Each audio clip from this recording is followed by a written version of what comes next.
Hello and good evening students and welcome to today's daily quiz. Before we start with our quiz, here is a quick reminder that under our Target Prelims 2023 series which takes place on YouTube itself, today's session is on how to prepare for history in under 90 days. So if you want to achieve as high score as possible in your prelims exam, do not forget to attend these sessions. So here is our first question. How many of the statements are true? India has fourth highest renewable energy installed capacity in the world. India has committed to achieving zero carbon emissions by 2050. India updated its INDCs, intended nationally determined commitments, in 2022. The Lifestyle for Environment campaign was proposed by India during COP26. Now, as India has undertaken the presidency of G20, climate change is one very important target in front of all these countries. So, under that, India has highlighted upon how its climate policy is directed towards sustainable development and poverty eradication. So, under this speech by Shri Bhupendra Yadav, many facts about our climate policy which will be useful both for prelims and mains, they have been stated. So, according to this, India stands at 4th in terms of installed renewable energy capacity, 4th in terms of wind installed capacity, and 5th in terms of solar installed capacity. In the last 8.5 years, our renewable energy capacity has increased by 396%.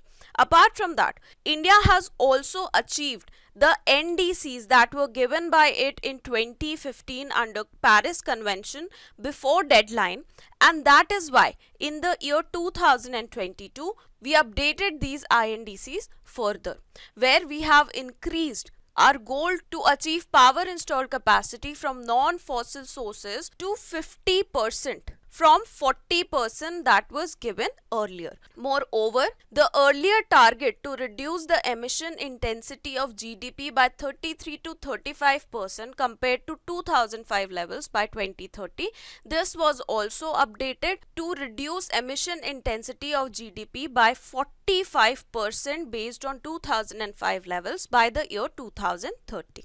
Apart from that, India is one of the only 58 countries who have given a long-term low-emission development strategy plan at COP27, which is based on two major pillars of climate justice and sustainable lifestyles. Moreover, India has also given a target to reach zero carbon emission by the year 2070. Moreover, that is lifestyle for environment affirmation, was also proposed by India in COP26. Moreover, our national hydrogen mission, under which we aim to produce green hydrogen, is also a very important part of this climate policy. So, out of these, this is a correct statement. This, however, is wrong. We want to achieve it by 2070. This is correct and this is also correct. So, our correct answer here is C. Now, the next question. Which of the following countries surround the Black Sea? Turkey, Russia, Armenia, Georgia. Now, Black Sea is right now a very important location globally because of the war between Ukraine and Russia. So, Turkey right now is working to continue Ukraine's Black Sea grain deal, which was brokered by Turkey and United Nations to allow or enable Ukraine to export grains from ports blockaded by Russia after its invasion. So that is why it's important to know which countries are surrounding this particular sea apart from Ukraine and Russia. So we have Turkey, we have Georgia, Bulgaria and Romania. So these are the 6 countries that are surrounding the Black Sea. So over here, this is correct, this is correct, this is correct. However, Armenia is not surrounding Black Sea. So our correct answer over here is B. Now the third question. The term structural transformation seen in economics means compositional shift of labor from low to high productivity areas, shift of the industries from a raw material centric to a market centric location, shift from the monetary policy to the fiscal policy to control inflation, transformation from an import dependent to a self-sufficient nation. Now, according to this article in the Indian Express, which analyzes the periodic labor force survey that was released by NSSO, the term of structural transformation has been mentioned. Now, this is basically a compositional shift which includes transfer of surplus labor from agriculture to other sectors where the productivity and average incomes are higher. So it's basically shift from agriculture sector to either manufacturing or to service sector. So over here, the correct statement will be A. That is, it is compositional shift of labor from low to high productivity areas. Now the fourth question, which of the statements are true? The term Hindu growth rate was coined by C. Rangarajan. It is used to describe the growth rates of India between 1950s to 1980s.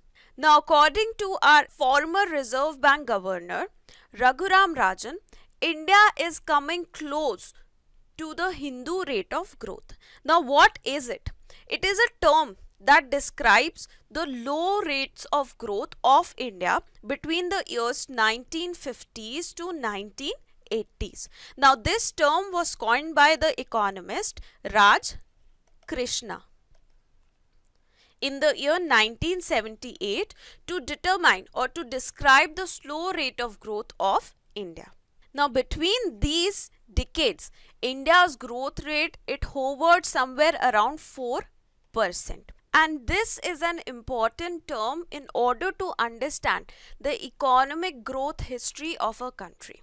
So over here, this is a wrong statement because the term was coined by Raj Krishna. This is, however, correct. Yes, this is used to describe the growth rates of India between 1950s and 1980s, which hovered somewhere around 4%. And after the liberalization, privatization and globalization reforms, our growth rates, they started picking up pace. So the correct answer over here is B. Now the PYQ, which was asked in the year 2017 from ancient history. With reference to the difference between the culture of Rigvedic Aryans and Indus Valley people, which of the following statements are correct? Rigvedic Aryans used the coat of mail and helmet in warfare, whereas the people of Indus Valley civilization did not leave any evidence of using them. Rigvedic Aryans knew gold, silver and copper, whereas Indus Valley people knew only copper and iron. Rigvedic Aryans had domesticated the horse, whereas there is no evidence of Indus Valley people having been aware of this animal. Now, by elimination, you can eliminate this statement because the Iron Age in India started after the Indus Valley civilization had come to an end. So, the Indus Valley civilization people did not know anything about iron. So, these options are incorrect. Now, about these options, this makes statement 1 as correct. Yes, Rigvedic people used the coat of mail and helmet in warfares, whereas the people of IVC did not leave any evidence of it. This statement is also correct because Rigvedic Aryans, they were able to win large swaths of territories because of their horses. Moreover, the Indus Valley civilization people, they were not aware of this animal.